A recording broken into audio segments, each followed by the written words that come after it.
Hello everyone. Welcome back. Okay. Great to see you all. तो अभी हम बात कर रहे हैं कंप्यूटर ग्राफिक्स की और कल हम डिस्कशन कर रहे थे हेलो कल हम डिस्कशन कर रहे थे कुछ बेसिक हमने डिस्कस किया था कैथोड रे ट्यूब का, उसका क्या मैकेनिज्म है, और उसके बाद कुछ टेक्निकल टर्म्स हमने डिस्कस किए थे कौन कौन से, परसिस्टेंस क्या होता है, देन रेजोल्यूशन क्या होता है, एस्पेक्ट रेशियो क्या होता है. Yes okay. तो उसी डिस्कशन को भी आगे बढ़ाएंगे, है ना, और कुछ और पॉइंट्स अपने को समझने हैं. But before we do that कुछ बेसिक क्वेश्चंस ट्राई करते हैं, है ना. तो just look at this question. ये कब पूछा गया है? It is asked in NET December 2006. Good question है और मेरे को बताइए आंसर क्या होगा.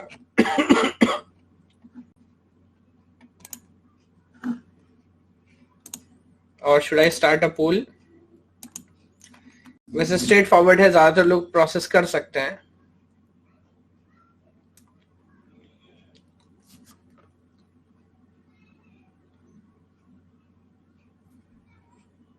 Very good. तो लगभग सभी लोगों ने सही आंसर किया है ना. तो जो कल हमने आइडिया डिस्कस किया था, फर्स्ट हम तो प्रेसिस्टेंस ही है. It is a term used to describe the duration of fluorescence. तो जो ब्राइटनेस है, जो लाइट है, वो कितने टाइम तक एग्जिस्ट कर सकती है, वहां सर्वाइव कर सकती है, दैट इज प्रेसिस्टेंस. और उसके बाद जो इलेक्ट्रॉन गन है, कंट्रोल है, वो हम जानते हैं कंट्रोल करने के काम आता है. और कंट्रोल गन क्या करता है? बिल्कुल एक फोकस बीम कैलकुलेट करता है, जनरेट करता है, जिसके थ्रू हम आगे बढ़ते हैं या स्क्रीन को हिट करते हैं और लाइट एमिट करते हैं. Very good. एक और इसी तरह का सिंपल क्वेश्चन देखिए. ये क्वेश्चन देखिए, डायरेक्ट मेरे ख्याल से एक तरीके से डेफिनेशन ही पूछ लिया एस्पेक्ट रेशियो का. जरा इसको एक बार ऑब्जर्व करो और मेरे को बताओ सही आंसर क्या होना चाहिए. The aspect ratio of an image is defined as.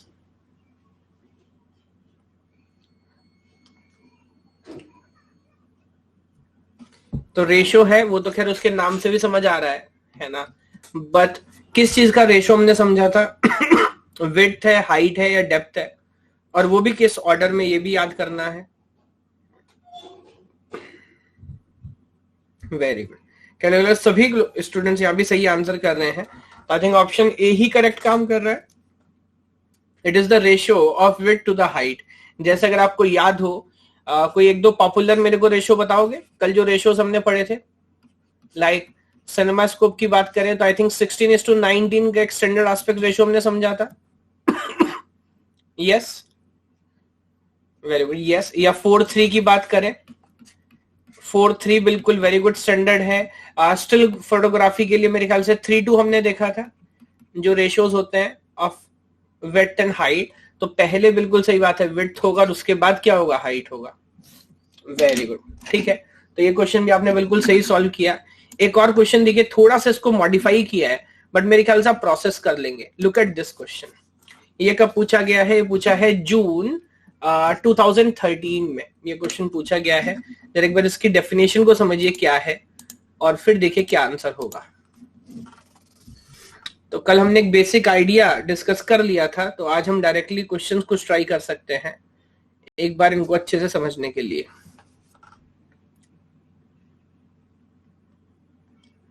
मैं एक बार दोबारा बता देता हूं भी. प्रिंस, पहले इस क्वेश्चन को समझते हैं फिर मैं आपको बताता हूं.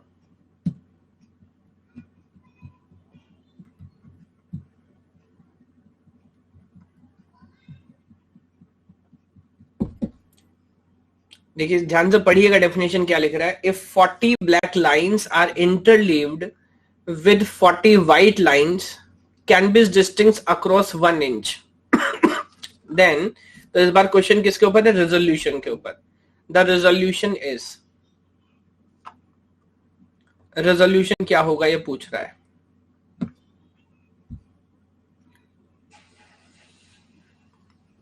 ओके. तो थोड़ा सा कंफ्यूजन है, मैं एक बार समझाने की कोशिश करता हूं. देखिए इसने बोला 1 इंच की अगर बात करें तो कोई भी मान लीजिए मैं एक इवन 1 स्क्वायर इंच भी ले लेता हूं. ये क्या बोल रहा है यहाँ पर? इसने बोला 40 ब्लैक लाइंस हैं इंटरलिव्ड विद 40 व्हाइट लाइंस। इंटरलिविंग मतलब अल्टरनेट। तो अगर मैं यहां पर ऐसा बनाने की कोशिश करूं, एक ब्लैक लाइन है, फिर बीच में white line, then black, then white, then black, then white, इस तरह से मेरे ख्याल से 40 ब्लैक लाइन है और 40 ही व्हाइट लाइन है। यस और नो? यस। तो आप मुझे बताएंगे इस ओवरऑल 1 इंच के अक्रॉस टोटल कितनी लाइन आपके पास आ गई? या तो आप बोल सकते हैं कि 80 लाइंस है, या तो आप बोल सकते हैं कि 40 पेयर है। देखिए फॉलो कर पा रहे हैं क्या? या तो आप बोल दीजिए white black, black white, black white black, इस तरह से टोटल 80 लाइंस हो गई बिकॉज 40 व्हाइट है और 40 ब्लैक है। या आप बोल दीजिए कि भाई पेयर जो है वो 40, अब ध्यान से देखेंगे बड़ी चालाकी से इसने ऑप्शन यहां बनाए हैं, 40 लाइन पेयर पर इंच। क्या सही लिखा है? जी हाँ, बिकॉज एक पेयर के अंदर 2 आ जाएंगी, एक ब्लैक एंड व्हाइट, तो 40 पेयर आपके पास हो जाएगा। बट अगर मैं बोलूंगा 80 लाइन पेयर पर इंच, अब ये गलत है बिकॉज 80 पेयर नहीं है, 80 तो इंडिविजुअल लाइंस है, और ये तो बिल्कुल गलत है बिकॉज मैं कोई यहां पर मैं इंटरलिविंग कर रहा हूं, कोई मल्टीप्लिकेशन नहीं कर रहा। तो 160, 1600 या 40 तो बिल्कुल भी सही नहीं होगा। एक बार देखिए फॉलो कर पा रहे हैं क्या? यस। अच्छा, हेलो अपराजिता। लास्ट क्वेश्चन में हाँ प्रिंस, क्या कंफ्यूजन था आपको ए और बी में? तो ए में लिखा हुआ है रेशियो है विड्थ टू हाइट की, और बी में लिखा हुआ रेशियो है हाइट टू विड्थ की। तो मैं एक बार क्लियर कर दूं, जो स्टैंडर्ड एग्जांपल्स भी कल हमने देखे थे। लुक एट दिस, जब भी हम एस्पेक्ट रेशियो की बात करते हैं तो रेशियो हमेशा हम किसका किससे लेंगे? It is the ratio of width to the height.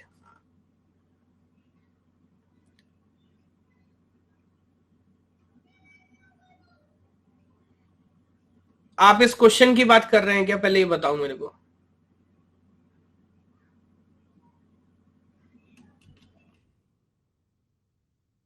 अच्छा, यहां जो पिक्सल्स लिखे हुए हैं, ठीक है, तो मैं दोबारा एक पॉइंट क्लियर कर देता हूं आपको।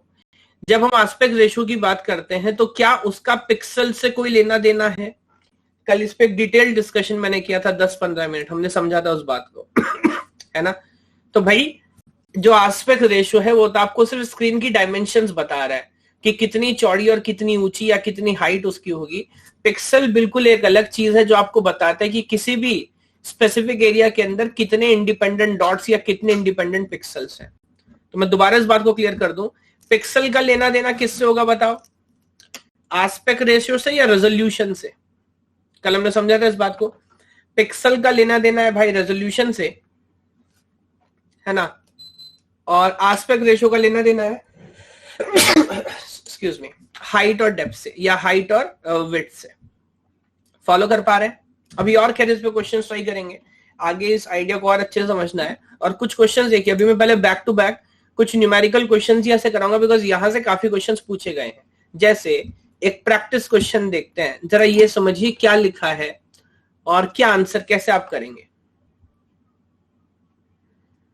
Find out the aspect ratio of a raster system using 8 cross 10 inches screen and 100 pixels per inch. Very good. तो यही क्लैरिटी दूंगा आने वाले कई क्वेश्चंस के अंदर, और जब तक आपको कंफ्यूजन क्लियर नहीं होगा रेजोल्यूशन एस्पेक्ट रेशियो में, तब तक आगे नहीं बढ़ूंगा, क्योंकि इंपॉर्टेंट पार्ट है, इस पर लगातार क्वेश्चंस पूछे गए हैं। तो एक बार जरा हम स्क्रीन का एक एग्जांपल ले लेते हैं। जी हाँ, तो इसके हिसाब से 8 क्रॉस 10 है बिल्कुल। तो आप मान, अच्छा थोड़ा सा मेरे को डिफरेंट तरीके से बनाना चाहिए। ओके, 8 क्रॉस 10, ठीक है, तो विड्थ जो है वो कम है और हाइट जो है वो ज्यादा है, समथिंग लाइक दिस, ऐसा मान लेते हैं। तो एक स्क्रीन हमारे पास है जिसकी विड्थ जो है वो है 8 और जिसकी हाइट जो है वो है 10, और आपसे पूछ रहा है इसका एस्पेक्ट रेशियो क्या होगा। और ये रेशियो नहीं तो लंबाई बता रहा है, 8 इंचेस एंड 10 इंचेस। ओके, तो दुष्यंत, अनुश्री, शाश्वत, मेघा सब लोग कह रहे हैं 4.5 होगा। और ये जो डेटा मैंने यहां पर अलग से लिखा पिक्सल का, इसका क्या करूं? ये जो डेटा यहां पर लिखा हुआ है पिक्सल्स का 100 पिक्सल पर इंच, उसका क्या करें? तो अगेन देखिए उसका लेना देना किससे है? रेजोल्यूशन से है। तो मेरे ख्याल से उससे अपने को कोई फर्क पड़ता नहीं है। तो विड्थ टू हाइट की अगर बात करें तो कैन आई से डायरेक्टली इट इज 8:10, या इसको और थोड़ा लेस करेंगे, 2 से दोनों डिवाइड हो सकते हैं, तो दैट विल बी 4:5, बात खत्म हो गई। क्योंकि इसका मतलब पिक्सल की जो आइडिया है, अब आप चाहे यूज करने की कोशिश करें या ना करें, बट मेरे ख्याल से वो तो कंफ्यूज ही कर रहा है, बिकॉज एस्पेक्ट रेशो तो जस्ट आपको रेशो बता रहा है किस किस का, लाइक विड्थ का और हाइट का। ये बात फॉलो कर पा रहे हैं क्या? अब अगेन मैं एक पॉइंट क्लियर कर दूं, ये बोल रहा है 100 पिक्सल्स पर इंच, यस और नो? तो आप मेरे को बताएं, अगर मैं इसको ऐसा ऑब्जर्व भी करूं कि टोटल जो विड्थ है उसमें कितने पिक्सल्स होंगे, आई थिंक 8x100, तो हर रो के अंदर 800 पिक्सल्स होंगे। फॉलो कर पा रहे हैं क्या?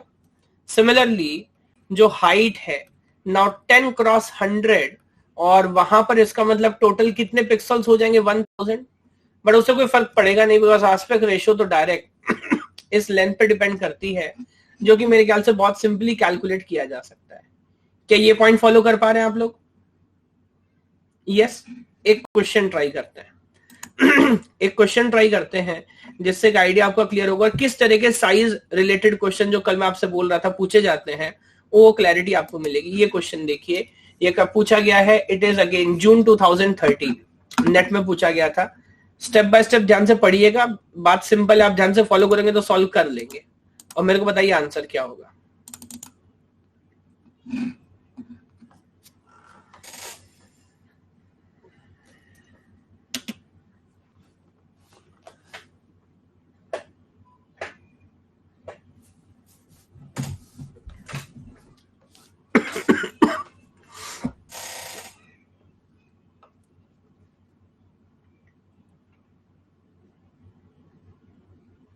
यूनिट्स और डायमेंशंस पे ध्यान दीजिएगा।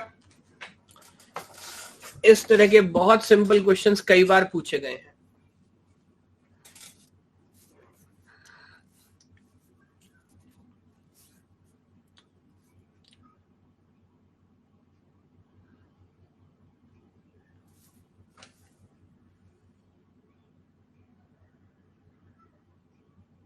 ओके, कंफ्यूजन हो रहा है अच्छा खासा और फॉर अ सरप्राइज पहली बार ऐसा हुआ है कि जो सही आंसर है उसे हार्डली शायद कोई आंसर कर रहा है, ज्यादातर लोग आंसर कर रहे हैं सी। ओके, खैर जो भी कंफ्यूजन मैं आपको समझाता हूं। देखिए क्या इसने बोला, the image tends to be, अच्छा जो जिसका सही है वो भी तुक्का लगा, ओहो चलिए फिर तो बहुत ज्यादा जरूरत है इसे अच्छे समझने की। इसने बोला the image tends to be very large collection of data, okay अपने को पता है। The size of the memory required by 124 by 124 image. अच्छा अब जब मैं ऐसा बोलता हूं ना 124 बाय 124, तो आप मुझे बताएं किसकी बात की जा रही है इस बार, रेजोल्यूशन की या एस्पेक्ट रेशियो की? पिक्सल्स की बात की जा रही है। वेरी गुड, रेजोल्यूशन की बात की जा रही है। वो शायद बताने की कोशिश कर रहा है कि हर रो के अंदर कितना पिक्सल है, 1024, और कॉलम के अंदर भी कितना पिक्सल है, 1024। पहले बताएं क्या ये बात समझ आ रही है सभी को? यस। और पिक्सल मतलब जो इंटरसेक्शन है। अब एक पिक्सल के अंदर, जैसे फॉर एग्जांपल सोचिएगा, मान लीजिए अगर ब्लैक एंड व्हाइट स्क्रीन है या ब्लैक एंड व्हाइट आपका एक तरीके से पिक्चर ट्यूब है जो भी है, तो कितना बिट चाहिए इंफॉर्मेशन स्टोर करने के लिए? मैं पहले एक बार इस आइडिया को एक्सप्लेन करता हूं, मेगा फिर जो डाउट होगा पूछिएगा। वेरी गुड, तो सिंगल बिट चाहिए। बहुत सिंपल आइडिया है कि भाई लाइट होगी तो मान लीजिए 1 रख लेते हैं, लाइट नहीं है तो 0 रख लेते हैं, बहुत सिंपल है।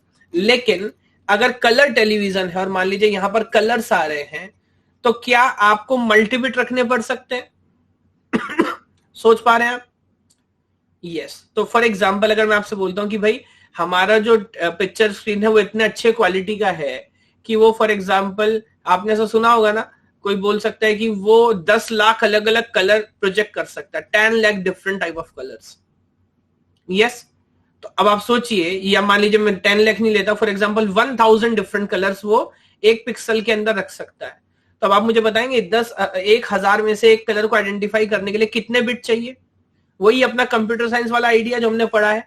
तो 2⁻10 विल जनरेट 1024 कॉम्बिनेशंस, है ना। अब देखिए क्या बोल रहा है, in which the colour of each pixel is represented by n bit number. तो अपने को नहीं पता कि एग्जैक्टली कितने कलर हैं, क्योंकि ये बोल रहा है कि हर पिक्सल के लिए n बिट इंफॉर्मेशन यूज होगी। क्या बात फॉलो कर पा रहे हैं? तब आप मुझे बताएं, अगर मैं सिंपल आपसे पूछ लूं कितना मेमोरी चाहिए तो मैं क्या जवाब दूंगा? 1024 into 1024, now that is number of pixels, yes और नो? मल्टीप्लाई बाय n करना पड़ेगा। वो क्यों? बिकॉज हर पिक्सल में n बिट्स का खर्चा होना है ना। अच्छा, ये जो है ये बिट्स हैं कि बाइट्स हैं? ये हैं बिट्स, तो इसको डिवाइड कर लेता हूं किससे? 8 से, तब ये क्या आ गया? बाइट। अब आप मुझे बताएं 1024 and 1024, can I say that is 2⁻20? आप लोग तो एक्सपर्ट हो भाई, इतनी मेहनत हमने की आर्किटेक्चर में और ऑपरेटिंग सिस्टम में। यस, तो 2⁻20 को क्या मैं 1m लिख सकता हूं? और डिवाइड किया 8 से, तो नाउ दैट इज बाइट। तो ऊपर अब ये क्या हो जाएगा? I think n divided by 8।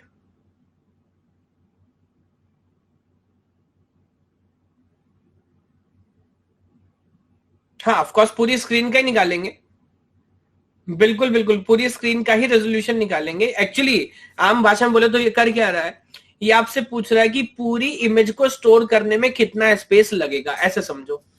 Follow कर पा रहे हो क्या? बोला है ना, the size of the memory required, कितना मेमोरी अपने को चाहिए।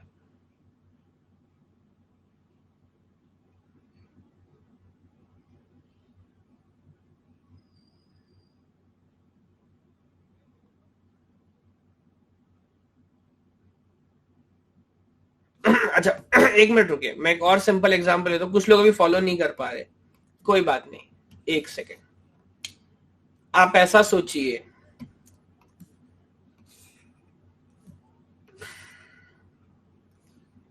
एक बहुत छोटा सा स्क्रीन हम मान लीजिए बनाते हैं 4x4 सिस्टम का, है ना, और एक और, यस, सपोज से 4x4 सिस्टम। अब आप मुझे बताओगे मेरे सिस्टम में कितने पिक्सल हैं? इस छोटे से सिस्टम में 16 पिक्सल्स है ना। तो ये हर सेल जो है ये एक पिक्सल को रिप्रेजेंट कर रहा है। क्या बात समझ आ रही है? अब अगर मैं आपसे बोल रहा हूं कि हर पिक्सल n बिट लेता है इंफॉर्मेशन स्टोर करने के लिए, या उल्टा बोलना चाहिए, हर पिक्सल में क्या कलर होगा, इस इंफॉर्मेशन को स्टोर करने में n बिट लगता है। तो अब अगर मैं आपसे पूछूं कि पूरी इमेज को स्टोर करने में कितना लगेगा, तो 16 इंटू n लिख के क्या मैं कोई गलती कर रहा हूं? ये बताइए, नहीं ना, हमने को पता है कितने पिक्सल है। अच्छा, अब अगर मैं ये 16 ना बोल के आपसे ऐसा बोल दूं कि I have a 4x4 system, तो क्या आपको बात नहीं समझ आ रही? अब भी तो सेम ही बात है भाई। तो इसका मतलब अगर 4 कॉलम है और 4 रोज है, तो 4 इंटू 4 जब आपने किया तो ये क्या आ गया? Number of pixel. उसके बाद उसे मल्टीप्लाई किया n से, तो आपको पता लगा इमेज का साइज। अब वहां पर उसने 4 ना लिख के 1024 दिया था, तो जब मैंने 1024 इंटू 1024 किया तो अपने को क्या पता लगा? Total number of pixels multiply किया n से, सो दैट अपने को टोटल नंबर ऑफ जो कैपेसिटी है इमेज का जो साइज है वो पता लग जाए। देखिए फॉलो कर पा रहे हैं क्या? Yes, okay. एक और क्वेश्चन ट्राई करोगे इसी पैटर्न पे? एक और क्वेश्चन ट्राई करते हैं। अगेन 8 बिट मशीन, इसका मतलब बाइट एड्रेसेबल। 8 बिट मशीन मतलब बाइट एड्रेसेबल, जो डिफॉल्ट केस हम हर बार मान के चलते हैं। सर एस्पेक्ट रेशियो वाला पॉइंट अभी, अच्छा आप क्या पूछ रहे थे? हाँ बताएं, क्या पॉइंट है एस्पेक्ट रेशियो वाला?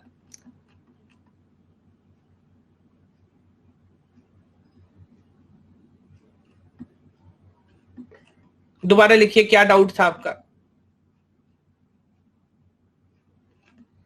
इस क्वेश्चन में या पुराने क्वेश्चन में? अच्छा, अब आप पूछ रही हैं 1024 इंटू 1024। अच्छा आप मुझे बताएं जब ये आम तौर पे, हाँ मैं क्लियर कर देता हूं इस बात को, आम तौर पे जब रेजोल्यूशन लिखा जाता है तो वो ये बोलेगा नहीं इतना पिक्सल डिफॉल्ट है। बिकॉज आप मुझे बताएं क्या 1024 आपको क्या लग रहा है, इंच है, फिट है, या ये नंबर ऑफ पिक्सल्स की बात की जा रही है? तो ये डिफॉल्ट केस है। जैसे लास्ट क्वेश्चन में आप देखोगे वहां पर जब वो लेंथ बताता है तो यूनिट भी तो बताएगा ना, 8 या 1024 लिखने से तो होगा नहीं। तो आप मुझे बताएं, जब 1024 अगर मैं लेंथ या हाइट की बात करता तो मेरे को आपको बताना तो पड़ता मीटर है, सेंटीमीटर है, फुट है, क्या है ना। तो अब जब भी मैं इस तरह से लिखूंगा आप मान के चलेंगे कि मैं किसकी बात कर रहा हूं, पिक्सल्स की बात कर रहा हूं, है ना। तो अगर मैं लिखता हूं फॉर एग्जाम्पल लेट मी से 840 multiply by 420 240 something like this, तो इसका मतलब टोटल रो में कितने पिक्सल है 480 और कॉलम में कितना है 240, ये मान के चलेंगे।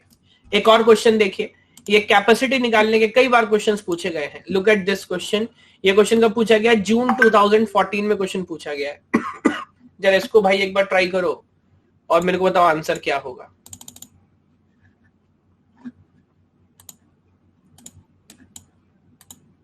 Very good. अच्छा यहां पे देखिए इसने लिख भी दिया, चलिए अब और क्लैरिटी आपको आ जाएगी।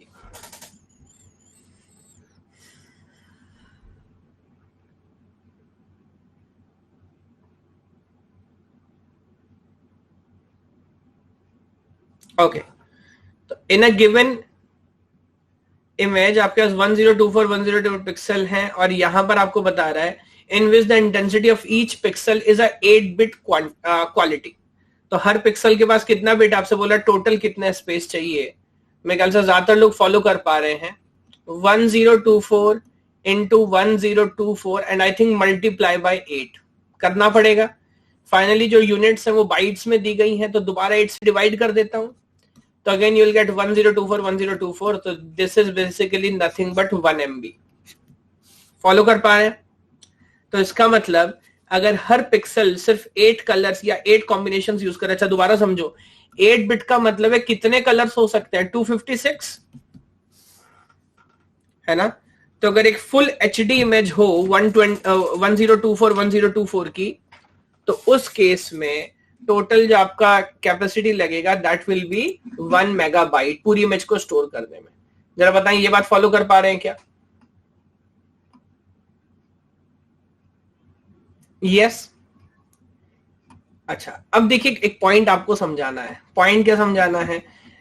जो कल मैं आपसे बात कर रहा था, पहले आइडिया समझिए। Look at this diagram now. Krishu एक बार रिफ्रेश करो भाई, एक बार रिफ्रेश करो तब आएगी। बाकी लोग को तो वॉइस क्लियर आ रही है ना? ओके तो अब ध्यान से देखिएगा, पहले मैं एक बेसिक आइडिया बताता हूं, फिर इस पे कुछ न्यूमेरिकल सॉल्व करने हैं। दो तरह के डिस्प्ले होते हैं। एक होता है रेस्टर और एक होता है रैंडम स्कैन। अब रेस्टर का मतलब क्या है, यहां देखिए इस डायग्राम से बहुत अच्छे से इस बात को समझा जा सकता है। स्क्रीन पे आपको एक ट्राइंगल बनाना था। स्क्रीन पे आपको क्या बनाना था? एक ट्राइंगल। तो ट्राइंगल आप कैसे बनाएंगे? जैसे कल हम समझ रहे थे, जो फोकस बीम है इलेक्ट्रॉन की, वो left to right top to down scan करेगी पूरे स्क्रीन को। यस और नो? यस। और जहां जहां पर आपके ट्राइंगल का डेटा होगा वहां वहां पर वो लाइट जनरेट करेगी और इस तरह से ऊपर से नीचे वो पूरा ट्रेवर्स करने वाला है ना। और अल्टीमेटली ये इतनी स्पीड से काम होगा कि आपको ये एज अ ट्राइंगल नजर आने लगेगा। अगर मैं आपको एक एग्जांपल बताऊं, फॉर एग्जांपल कभी किसी लाइट को, मान लीजिए कोई लाइट आपके पास है, फ्लैश है ना, और उसको आप रात को अंधेरे में जोर जोर से मान लीजिए घुमा रहे हैं, या दिवाली वगैरह के टाइम पे कोई, यस, तो आपको क्या फ्लैश नजर आता है कि सर्किल नजर आता है? हाँ, फूल झड़ियां दिवाली वगैरह पे करते हैं, है ना, तो उसे लाइक आप बार बार हवा में घुमा रहे हैं, आपको 8 नजर आएगा, अलग अलग तरह की इमेजेस नजर आती हैं। तो आप ये बात फॉलो कर पा रहे हैं कि जब मैं जल्दी जल्दी इस बीम को रिफ्रेश करूंगा, अलग अलग लोकेशंस पर अलग अलग जगह पॉइंट जनरेट करूंगा, तो मेरे को सच में ट्राइंगल ही नजर आएगा।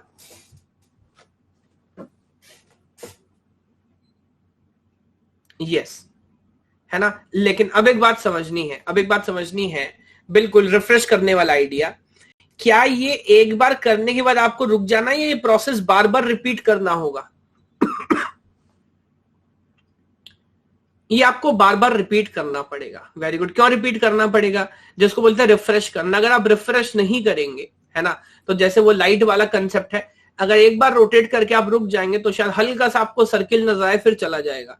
बट अगर आप उसको बार बार रोटेट करते रहेंगे तो आपको क्लियर कट सर्किल नजर आता रहेगा।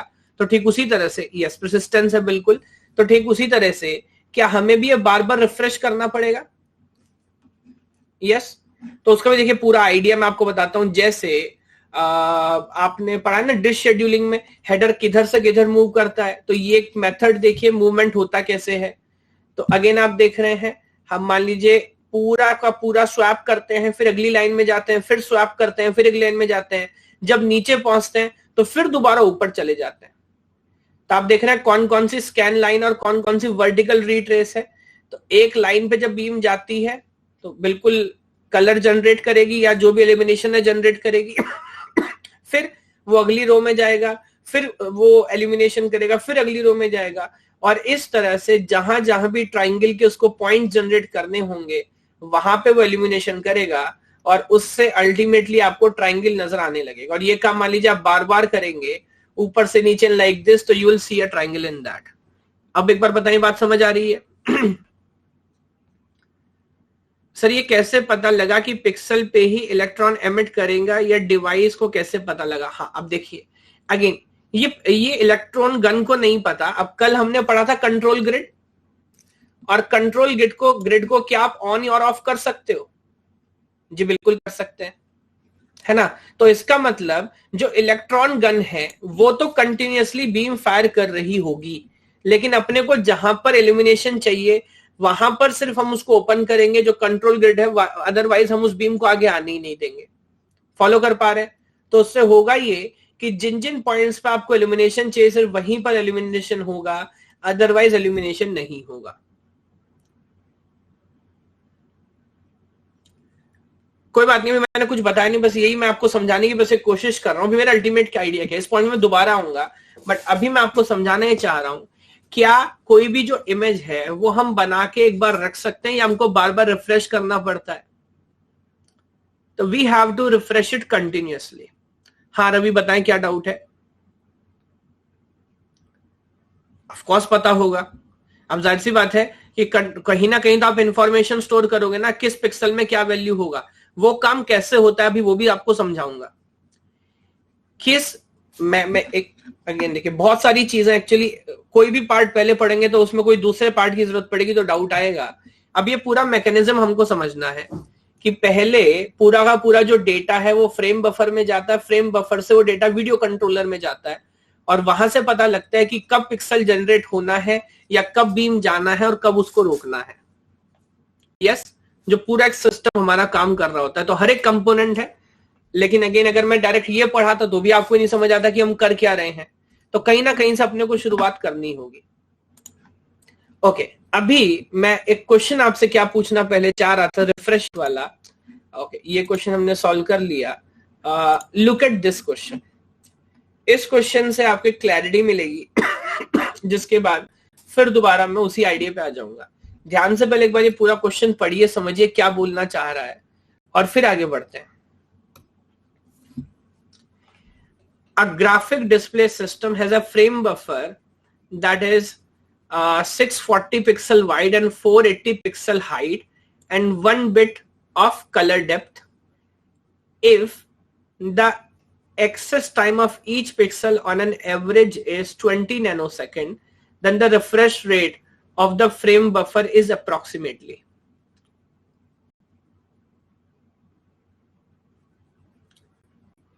अगेन एक एक करके बात करते हैं। फ्रेम बफर अगेन जो भी आपने डायग्राम में देखा था, क्या ये वो मशीन है जहां पर जो इमेज है उसका एक्चुअल डेटा स्टोर रहता है, तो टोटल कैपेसिटी की बात कर रहा है, और हमें बार बार रिफ्रेश करना है, तो पूछ रहा है टोटल कैपेसिटी क्या होगा।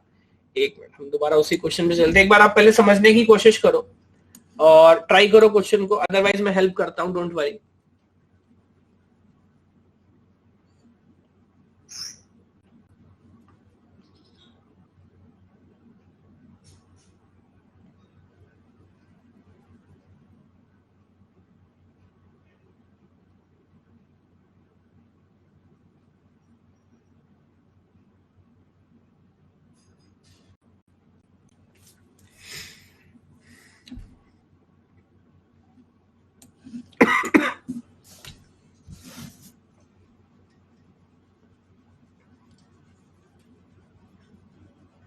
ओके, कई लोग सही आंसर भी कर रहे हैं वेरी गुड। ठीक है, मैं एक एक करके बात समझाता हूं फिर आप समझोगे। पहले तो आप एक बात देखो कि जो इमेज है वो कितने पिक्सल वाइड और कितना उसका हाइट है। तो टोटल 640 जो है वो हमारा विड्थ है और 480 जो है वो हमारा हाइट है, और कह रहा है हर पिक्सल के ऊपर सिर्फ कितना बिट आपको चाहिए, आई थिंक सिंगल बिट चाहिए। ये बात सबको समझ आ रही है? तो आप मुझे बताएंगे टोटल नंबर ऑफ पिक्सल्स यहां पर कितने हो गए हमारे, टोटल नंबर ऑफ पिक्सल्स तो इट इज 640 मल्टीप्लाई बाय 480, और 640 को जब आप मल्टीप्लाई करोगे 480 से तो आपके पास आ जाएगा समथिंग लाइक 3,07,200। ये टोटल पिक्सल्स हमारे पास है।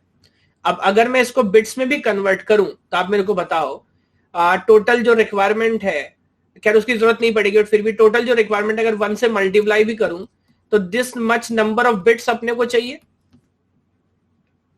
यस, बट अब इस क्वेश्चन में जो बात की गई वो की गई है फ्रेम रेट की, है ना। तो अब आप मेरे को एक बात बताओ कि ऑन एन एवरेज एक पिक्सल के लिए एक पिक्सल को रिफ्रेश करने में कितना समय लगता है?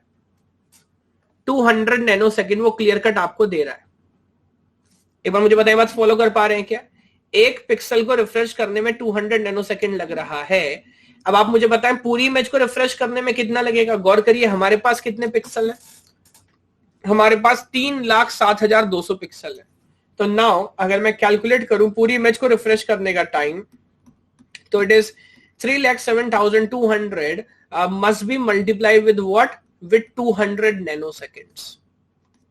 फॉलो कर पा रहे हैं क्या? और ये वैल्यू मल्टीप्लाई बाय 200 आएगी लगभग 61440000 something like this.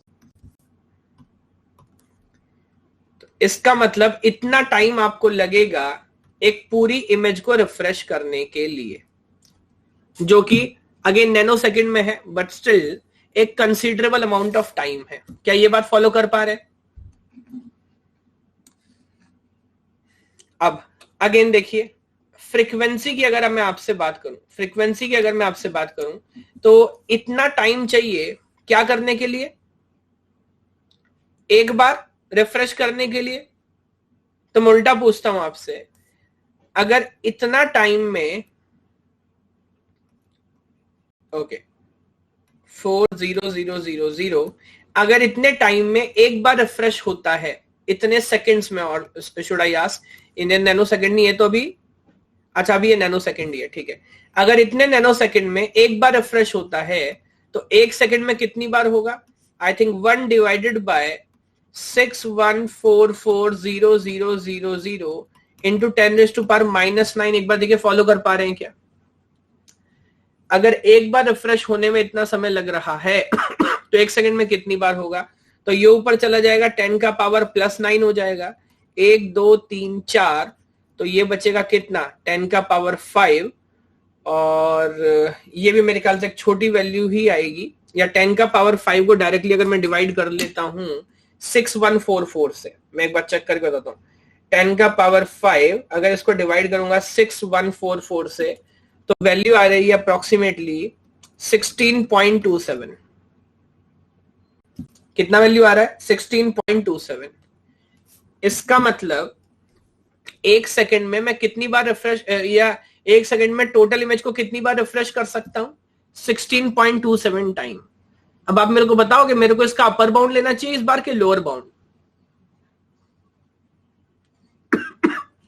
Lower bound लेना चाहिए, बिकॉज ऑफ कोर्स मैं 17 टाइम तो रिफ्रेश कर नहीं सकता।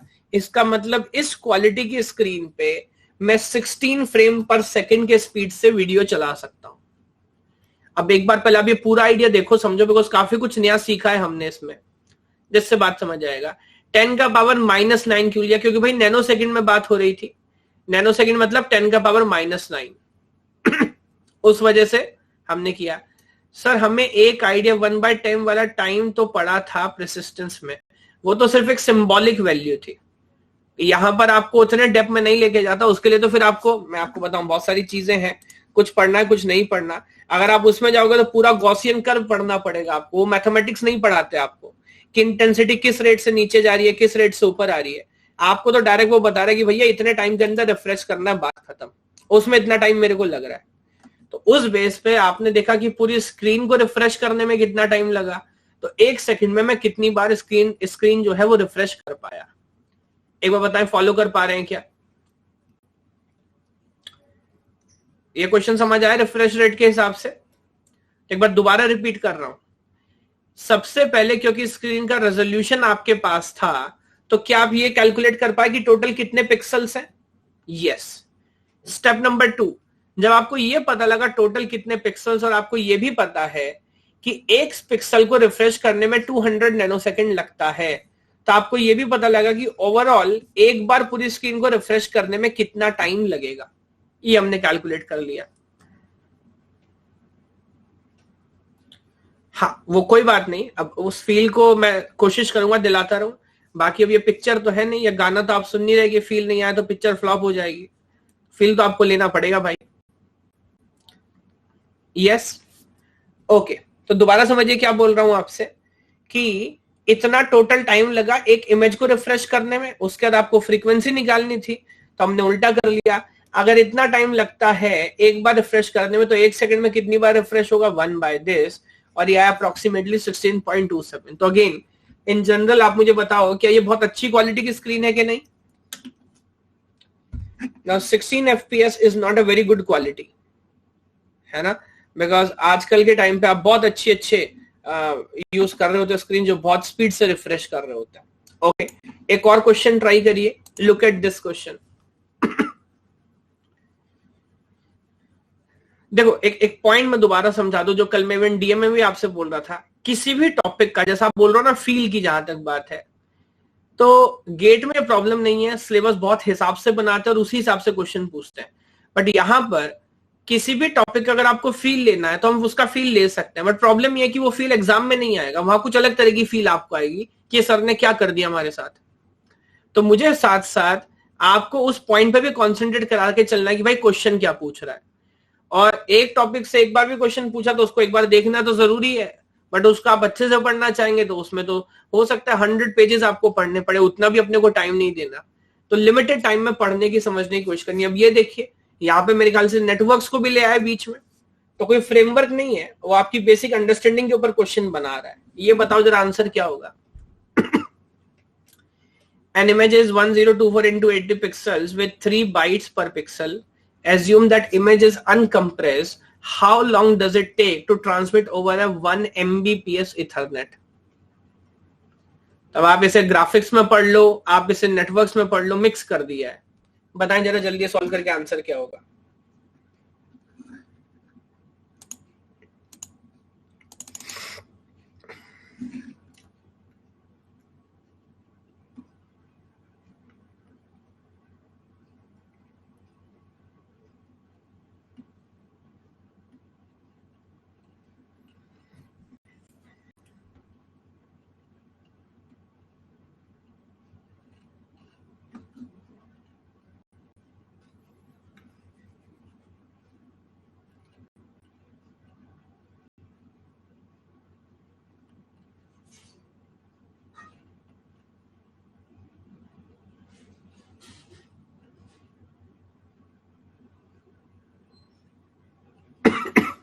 हाँ भाई, नई बात समझ आ रही क्या?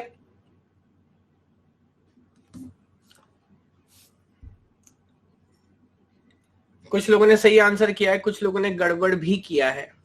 अच्छा, इसने बोला एक इमेज है 1024 क्रॉस 800 पिक्सल्स एंड 3 बाइट्स पर पिक्सल, इमेज इज अनकम्प्रेस। तो पहले तो आप टोटल फाइल साइज या डेटा साइज निकाल लीजिए। तो आई थिंक वो कितना होगा, 1024 इंटू 800 इंटू 3। क्या ये समझ आ रहा है आपको? जैसे टोटल साइज जो आपको ट्रांसमिट करना है। यस, अब दोबारा समझिए, मान लीजिए इसको मान लेता हूं x, ये टोटल डेटा है। अब स्पीड आपको बताया है, तो बोल रहा है 10 मेगाबिट्स सेंड करने में कितना टाइम लगता है? 1 सेकेंड। यस, अच्छा ये मेगाबिट्स में है, तो मान लीजिए मैं भी 8 से मल्टीप्लाई कर देता हूं ताकि कैलकुलेशन गड़बड़ ना, बिकॉज इसने मेगाबाइट्स ने, स्मॉल भी मतलब किसको रिप्रेजेंट करता है? बिट्स को। यस, तो मैंने भी 8 से मल्टीप्लाई कर दिया। तो 1 बिट सेंड करने में कितना टाइम लगेगा? 1 डिवाइडेड बाय 10m, और हमको कितना बिट सेंड करना है? इतना बिट सेंड करने में कितना टाइम लगेगा? तो 1 divided by 10m multiply by 8 into 1024 into 800 and into 3। Follow कर पा रहे हैं? Now what is 10m? It is 10 raised to power 6. तो ओवरऑल बनेगा 8 into 1024 into 800 into 3 divided by 10 के बाद कितना जीरो? 7 जीरो। 1 2 3 4 5 6 7। तो 2 से ये कैंसिल हो जाएगा, बाकी आपको कैलकुलेट करके देखना पड़ेगा भाई। तो ये value 8 multiply by 1024 multiply by 8 and multiply by 3. So this will come something around 196608, और कितना जीरो बचा है? 1 2 3 4 5।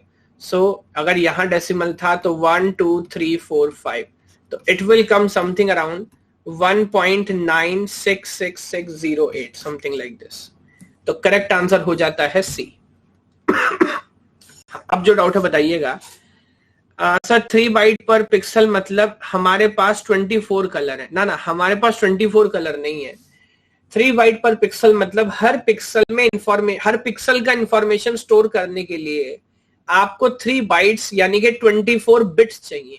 क्या ये बात समझ आ रही है? हर पिक्सल का इंफॉर्मेशन स्टोर करने के लिए आपको 24 बिट्स चाहिए, यानी कि अगर मैं बाइनरी कॉम्बिनेशन की बात करूं तो may generate even 2 raised to power 24 combinations. Yes, या अगेन वो उस कलर कोड को कैसे इस्तेमाल कर रहा है, मेरे को डायरेक्ट ये स्टेटमेंट भी कायदे से देना नहीं चाहिए। मेरे को इस बात से मतलब नहीं है कि उसके पास कितने कलर हैं, जब तक मैं उसके सिस्टम का एक्चुअल मैनेजमेंट नहीं जानता। लेकिन हाँ, मुझे इतना पता है हर पिक्सल की इंफॉर्मेशन स्टोर करने के लिए 3 बाइट चाहिए, और मेरे ख्याल से इतना जानना काफी था इस क्वेश्चन को सॉल्व करने के लिए, अगर आपको तो टोटल टाइम ही कैलकुलेट करना था। यस, तो अगेन मैं जो पॉइंट समझाना चाह रहा हूं, अभी और फॉलो कर पा रहे हैं कि कोई एग्जैक्ट पैटर्न नहीं है भाई कि जहां से स्पेसिफिकली वो क्वेश्चन पूछ रहा है, बट आपको एक बेसिक अंडरस्टैंडिंग होनी चाहिए। इमेज का साइज तो आपको कैलकुलेट करना आना ही चाहिए।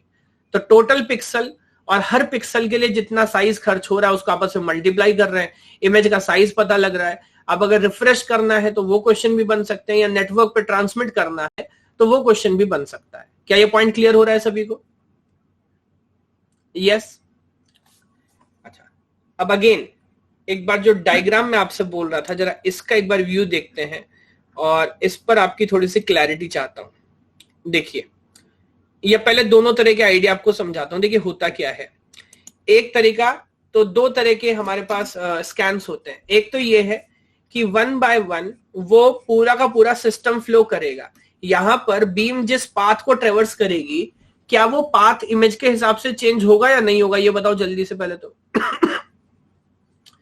बीम जिस पाथ को ट्रेवर्स कर रही है, क्या वो इमेज के हिसाब से चेंज होगा? बिल्कुल सही बात है, नहीं होगा।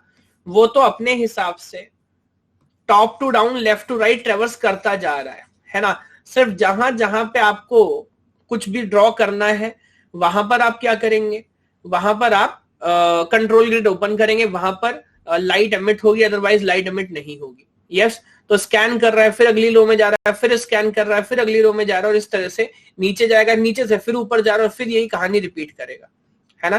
तो जब नीचे से ऊपर जाता है उसको बोलते हैं वर्टिकल रिट्रेस करना, जब एक से अगली लाइन में जाता है उसको बोलते हैं हॉरिजॉन्टल रिट्रेस करना। क्या बात समझ आ रही है?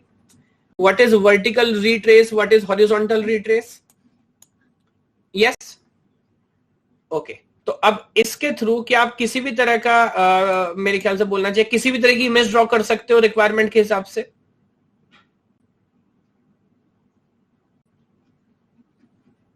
यस।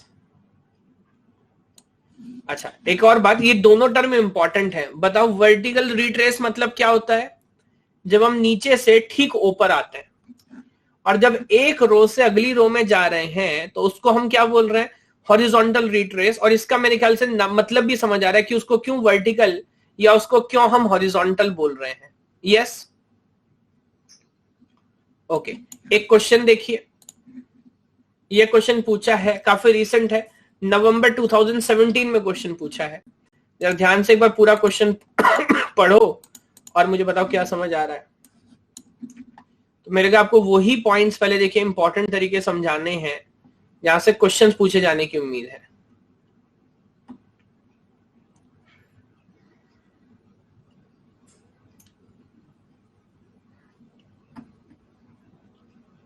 वेरी गुड, तो काफी लोग सही आंसर कर रहे हैं।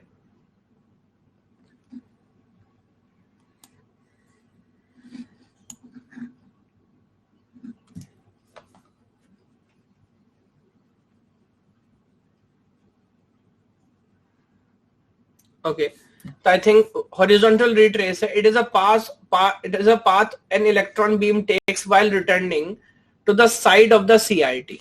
एक साइड से दूसरी साइड पे जाना, फिर एक साइड से दूसरी साइड में जाना, शायद इसी को हॉरिजॉन्टल रिट्रेस बोलते हैं। यस, हाँ बिल्कुल पूछिए। ये बात फॉलो कर पा रहे हैं क्या? तो कुछ लोगों ने बी, सी और डी भी आंसर किया है, बट मेरे ख्याल से वो गड़बड़ है। एक पार्ट पे एंड करेंगे, दूसरी पार्ट में पहुंचेंगे, यही बार बार रिट्रेसिंग हम कर रहे हैं और इसको बोलते हैं हॉरिजॉन्टल रिट्रेस। अच्छा, अगेन एक पॉइंट आपको समझाना है, वो क्या? ये जो मेथड है जिसको हम बोल रहे हैं रेस्टर स्क्रैन, जहां पर 1 बाय 1 बाय 1 अपने को जाना है, इस मेथड में क्या रिफ्रेश रेट बड़ा इंपॉर्टेंट है? आप किस स्पीड से रिफ्रेश कर रहे हैं? हाँ, क्योंकि पूरे सिस्टम का जो सक्सेस है, यानी कि आप कितने फ्रेम पर सेकंड डिस्प्ले कर सकते हैं, ये पूरा आइडिया इसी पे डिपेंड करता है कि आप कितनी जल्दी जल्दी रिफ्रेश कर रहे हैं। अगर आप धीरे रिफ्रेश करेंगे तो क्या होगा बताओ? काफी टाइम निकल जाएगा, है ना? और आपको मे भी शायद ऐसा लगे कि वीडियो या तो ब्लर हो रहा है, जिसको हम बोलते हैं, या स्लो मोशन लग रहा है ना?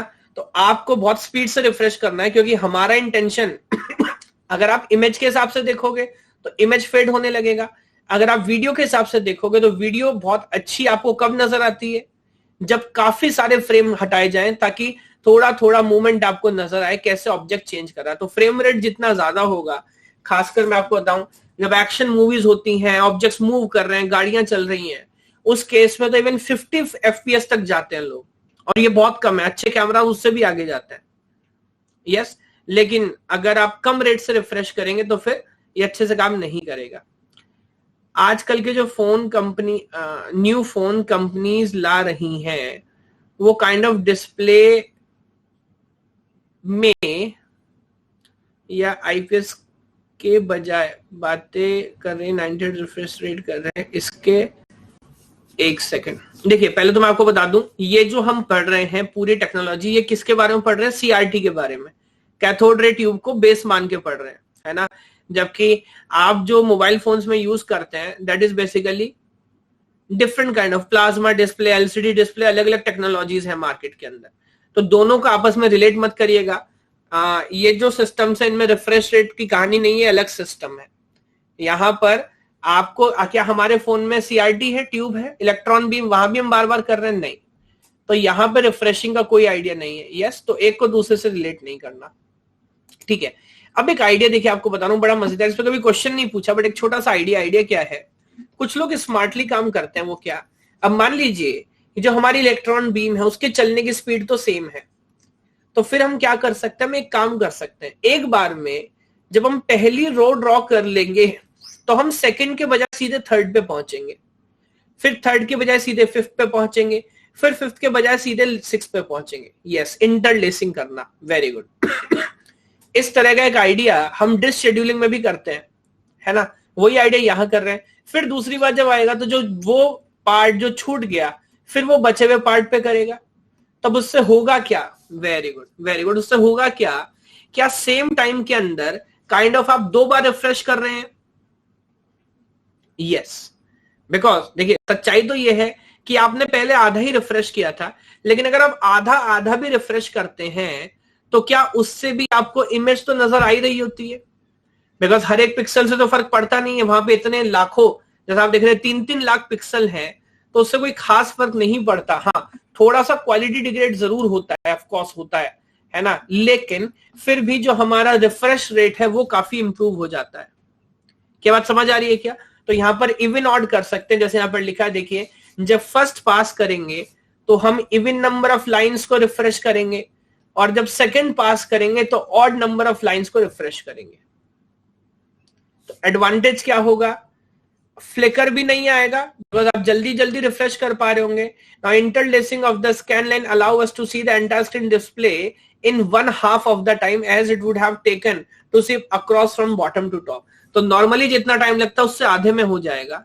तो गेम क्या है, पूरे के बजाय आप एक एक लाइन छोड़ के रिफ्रेश करें. क्या ये आइडिया फॉलो कर पा रहे हैं? हालांकि जैसा मैं बोल रहा हूं इस पर क्वेश्चन नहीं पूछा है तो वो पॉइंट अपने को पता होना चाहिए. अच्छा, अब एक पॉइंट समझिएगा, इसका दूसरा भाई क्या हो सकता है. तो एक और डिस्प्ले होता है जिसको बोलता है रैंडम स्कैन डिस्प्ले. इसको क्या हम बोलते हैं, रैंडम स्कैन डिस्प्ले. अब इसकी क्या कहानी एक बार ये समझते हैं. तो रैंडम स्कैन डिस्प्ले दूसरी तरीके से काम करता है. अब इमेजिन करिए, देखिए यहां पर सेम एग्जांपल हमने लिया ट्रायंगल का. तो यहां पर क्या कोई फिक्स पैटर्न है जिसमें हम चलते हैं, या जो पैटर्न आप बोलोगे, देखिए बीम एग्जैक्टली उसी तरह से ट्रेवर्स करेगी और वही ट्रायंगल बना देगी. That is it. ना उससे पहले कुछ ना उसके बाद कुछ. यस, तो जैसा आप बोलेंगे ठीक उसी तरह से हम एग्जैक्ट वही फिगर यहां पर ड्रॉ कर देंगे. तो अगर हम ऐसा करते हैं तो उस तरह के डिस्प्ले को हम क्या बोलते हैं, रेस्टर या रैंडम स्कैन. Random scan. अगर हम पहले से स्कैन नहीं कर रहे, जिसकी रिक्वायरमेंट है सिर्फ उसी को ड्रॉ कर रहे हैं. यस, तो यहां देखिए क्या लिखा है, random scan monitor draw a picture at one line at one time and then that is the reason it is called vector display or radar display. The component line, तो ये करता क्या है दरअसल, एक बार में ऐसा मानिए कंटिन्यूस करता है, ये एक बार में स्ट्रेट लाइन ड्रॉ करता है. तो मान लीजिए अगर ये ट्रायंगल यहां पर अपने को ड्रॉ करना था तो एक बार बीम एक्टिवेट होगी और क्या होगा, एक लाइन हम ड्रॉ कर देंगे, फिर अगले बार में दूसरी लाइन ड्रॉ करेंगे और अगले बार में तीसरी लाइन ड्रॉ करेंगे. यानी कि जो भी इमेज आपको बनाना है वो स्ट्रेट लाइंस को यूज करके हम बनाते चलेंगे. देखिए फॉलो कर पा रहे हैं क्या. और इस तरह से अगर हम इमेजेस ड्रॉ करते हैं तो उसको हम क्या बोलते हैं, उसको बोलते हैं रैंडम स्कैन करना या रैंडम डिस्प्ले करना. यस, बट ऑफ कोर्स ये मैं आपको क्लियर बता दूं, यहां पे रिट्रेस का कोई आइडिया नहीं है. देखिए यहां पर रिट्रेस का कोई आइडिया नहीं है. वो क्यों, रिट्रेस मैं कहां करूंगा, मेरे को क्या यहां पर कोई स्टार्टिंग पोजीशन है जहां से स्टार्ट करते हैं, समझिए इस बात को. इसीलिए इसका नाम रैंडम है भाई. यहां पे कोई स्टार्टिंग पोजीशन नहीं है. आप मेरे को जहां ऑर्डर करोगे, जो कोऑर्डिनेट्स दोगे, मैं वहां पर जाऊंगा और वहां से जो भी हमारा एंडिंग कोऑर्डिनेट होगा वहां तक लाइंस ड्रॉ कर दूंगा. अब इमेजिन करिए जैसे कोई कॉम्प्लेक्स लेते हैं, मान लीजिए आपको एक हट बनानी है. तब आप समझ रहे हैं यहां पर कोई ड्रॉइंग मैकेनिज्म नहीं होगा. आप जैसे जैसे बोलते जाएंगे मेरे पास कमांड्स होंगी और मैं एक एक करके वो लाइन ड्रॉ करते जाऊंगा. It will and up on a हट. यस, जबकि अगर यही काम हम, अच्छा that may be the case, I don't know that electrical वालों के लिए कैसे काम आएगा, बट मैं बस आपको जो कंसेप्ट बता रहा हूं, क्या बात फॉलो कर पा रहे हैं कि इनका जो बेसिक वर्किंग मैकेनिज्म है वो कैसे डिफरेंट है.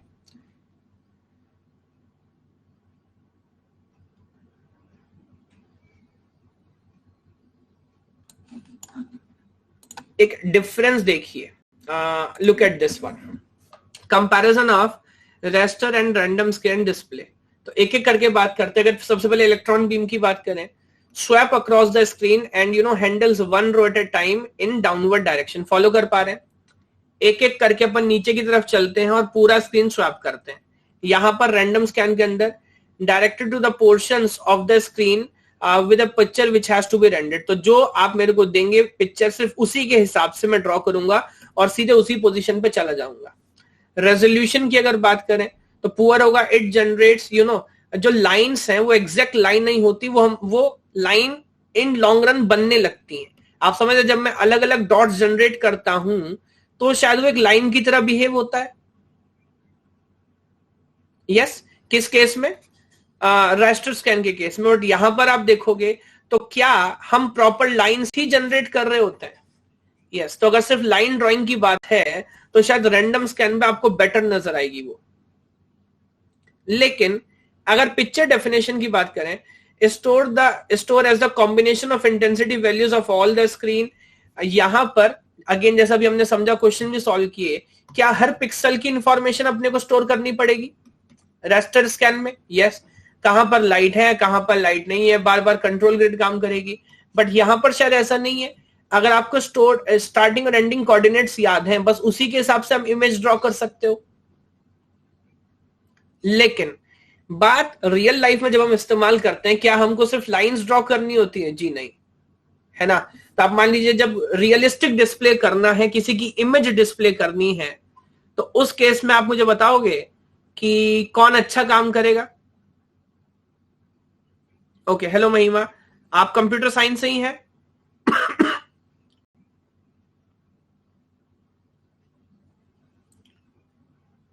यस। और यहां पे हम क्लियर कट बोल सकते हैं कि रैंडम के केस में बहुत अच्छी रियलिस्टिक इमेजेस बनाना कहीं ना कहीं हमारे लिए पॉसिबल नहीं होगा। तो अगेन देखिए, जैसे मैं बोल रहा हूं, किसी भी टॉपिक में डेप्थ में अपने को नहीं जाना, लेकिन जस्ट मुझे एक आइडिया क्लियर करते चलना है कि अगर कोई बेसिक क्वेश्चन पूछ ले तो आपको पता लगे। क्या ये पॉइंट क्लियर हो रहा है? हालांकि इस पे क्वेश्चन नहीं पूछा गया अभी तक नेट के अंदर, लेकिन इन दोनों के बीच में डिफरेंस आपको क्लियर हो रहा है?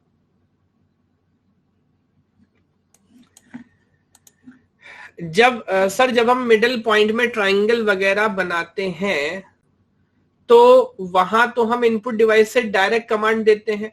अब देखिए अगेन, ऐसे बहुत सारे सिस्टम हैं जहां पर आप इनपुट डिवाइस से डायरेक्ट कमांड दे रहे होते हैं। जब आप एटीएम से पैसे निकालते हैं तो भी तो मशीन से डायरेक्ट ही कमांड दे रहे होते हैं। यस। तो अब यहां पर आप ये नहीं कह सकते कि सिस्टम स्लो काम कर रहा है, बिकॉज उसको इस तरह से बनाया गया है।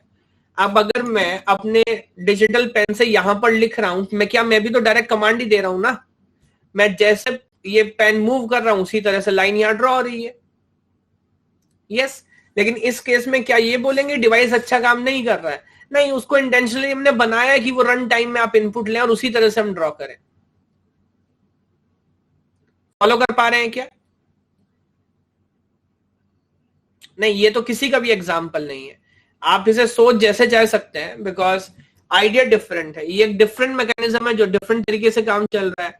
हम फिलहाल स्क्रीन पे पिक्चर ड्रॉ करने की बात कर रहे हैं, तो उन दोनों की आपस में तुलना नहीं की जानी चाहिए। यस। ओके, ये एक आइडिया मेरे ख्याल से समझ आ रहा है। अब एक पॉइंट आपसे मैं डिस्कस करता, अच्छा हाँ, एक पॉइंट, ये डायग्राम और देखिएगा कि एक्चुअली क्या क्या डेटा हमारा या क्या क्या डायग्राम हमारा यूज होता है काम करने के लिए। सबसे पहले जो भी कंप्यूटेशन है वो तो सीपीयू के अंदर हो रही है। यस। ओके। उसके बाद सिस्टम की मेमोरी वो बसेस से कनेक्ट है। अब आप जो भी इमेज का डेटा है, इमेज के पास जो भी डेटा है, वो डेटा आप पहले किस में रखेंगे? फ्रेम बफर में रखेंगे। फ्रेम बफर क्यों बोल रहे हैं? आप समझते हैं फ्रेम किसे कहते हैं? एक बार की इमेज की पूरी इंफॉर्मेशन को हम फ्रेम बोलते हैं। कहता ना एक फ्रेम ये इतने फ्रेम्स पर सेकंड, तो 1 image is equals to 1 frame. तो जो भी इमेज ड्रॉ होनी है वो पहले किस में जाएगी? फ्रेम बफर में जाएगी। उसके बाद उस इंफॉर्मेशन को हम कहां लेके जाते हैं? वीडियो कंट्रोलर में। तो बेसिकली यही वो डिवाइस है, या मान लीजिए यही वो आइडिया है जहां से हम ये डिसाइड करते हैं कि किस तरीके से उस स्पेसिफिक मॉनिटर का जो भी मैकेनिज्म है उसमें वो वीडियो डिस्प्ले होने वाली है ना। अब अगर वो जैसा अभी हम सीआरटी की बात कर रहे हैं तो सीआरटी के हिसाब से हैंडल होगा, या अगर कोई और मैकेनिज्म है तो उसके हिसाब से हैंडल होगा। फॉलो कर पा रहे हैं पॉइंट? ओके। अब देखिए एक और पॉइंट जिसके बारे में अगेन छोटा सा एक इंफॉर्मेशन आपके पास होना चाहिए, वो है कलर्स। कलर्स कैसे ड्रॉ होते हैं? तो कलर ड्रॉ करने के अलग अलग मैकेनिज्म हैं, जिसमें 2 मैकेनिज्म इंपॉर्टेंट है जिसपे 1-2 बार क्वेश्चंस पूछे गए हैं। एक है बीम पेनिट्रेशन मेथड। देखिए मैं आपसे इमेज प्रोसेसिंग नहीं पूछ रहा, तो मैं कलर कोडिंग नहीं पूछ रहा, मैं समझा रहा हूं कि कलर ड्रॉ कैसे होता है ना। तो 2 आइडिया हम यहाँ पे फॉलो करते हैं, एक है बीम पेनिट्रेशन मेथड और दूसरा है शेडो मास्क मेथड। तो अगेन अगर बहुत सिंपल शब्दों में आपको समझाने की कोशिश करूं, बीम पेनिट्रेशन मेथड क्या है, तो यहां पर हम करते क्या है कि हर कलर के लिए या जो भी बेसिक 3 कलर अपने को चाहिए, आप जानते हैं उन 3 कलर के कॉम्बिनेशन यूज करते करते आप टोटल कलर्स बना सकते हैं। यस। तो हम क्या करते हैं, जैसे यहां बताया गया कि एक लेयर ग्रीन कलर की है, एक लेयर रेड कलर की है, इस तरह हम 2-3 लेयर लगाते हैं स्क्रीन के ऊपर। यस। और उसके बाद हम ये इलेक्ट्रॉन बीम फायर करते हैं, और यहां से हम ये कंट्रोल कर रहे होते हैं कि कितनी इंटेंसिटी से फायर करना है, सो दैट किस स्क्रीन पे कितने प्रेशर से हमारे इलेक्ट्रॉन हिट होगा। फॉलो कर पा रहे हैं क्या? तब उससे होगा ये कि जिस कलर को आप जितनी इंटेंसिटी से हिट करेंगे उन सब का जो कॉम्बिनेशन है, मेरे को याद नहीं, बट रेड और ब्लू मिलेगा तो क्या बनेगा, या आप समझ रहे हैं ना, जो पढ़ा था आपने, ब्लू या येलो मिलेगा, इस तरह से जो जो कलर्स आपस में मिलते हैं तीनों मिलेंगे तो क्या बनेगा, उस तरह से, खैर वो अपने को याद भी नहीं करना, बट उस तरह से डिफरेंट डिफरेंट कलर्स आपके जनरेट होंगे और आपको नजर आने लगेगा। बट अगेन ये मेथड कोई बहुत ज्यादा पॉपुलर मेथड नहीं है बेटा, बिकॉज अगेन बीम को कंट्रोल करना और प्रॉपर रेजोल्यूशन जनरेट करना यहां पर मुश्किल हो जाता है। तो जो ज्यादा पॉपुलर मेथड लोग यूज करते हैं that is called shadow mask method, जो सीआरटी आमतौर पे यूज की जाती है, टीवी स्क्रीन यूज की जाती है, मॉनिटर यूज की जाती है, उसके अंदर यही मेथड काम होता है। तो वहां पर हम क्या करते हैं क्या हमारे पास हर कलर के लिए एक इलेक्ट्रॉन गन होती है? यस। तो अब एक हमारे पास गन है जो ब्लू कलर फायर करेगी, एक ग्रीन कलर फायर करेगी और एक रेड कलर फायर करेगी।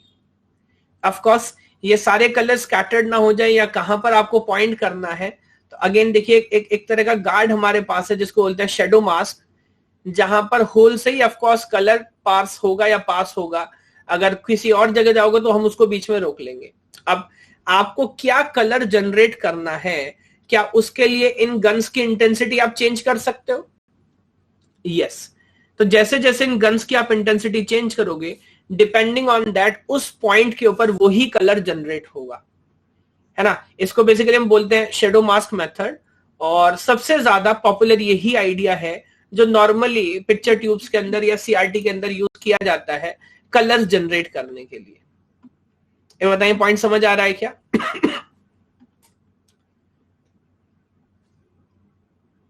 है ना। तो अगेन एक क्वेश्चन पूछता हूं, ऑल दोस्त के बारे में शायद अभी सारी इंफॉर्मेशन हमने पढ़ी भी नहीं है।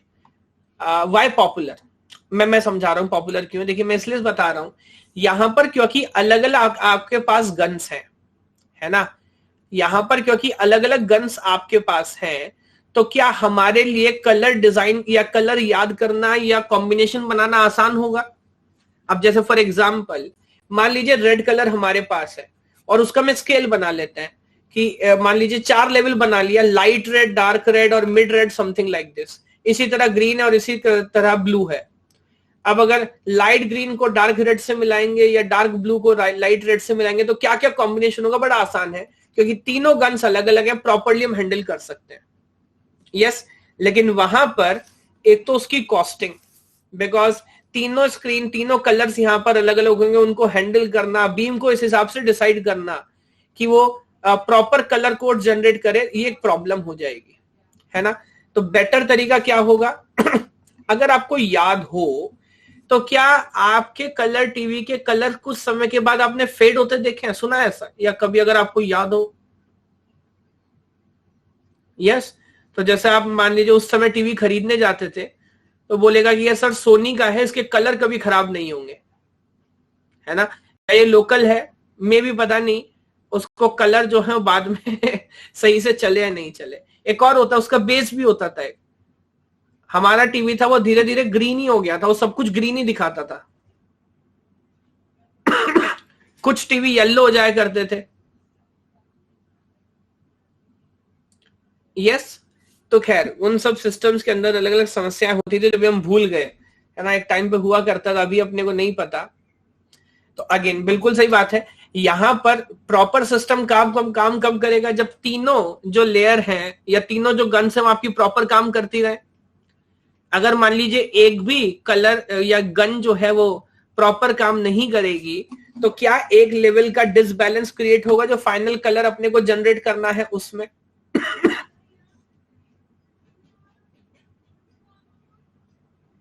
यस।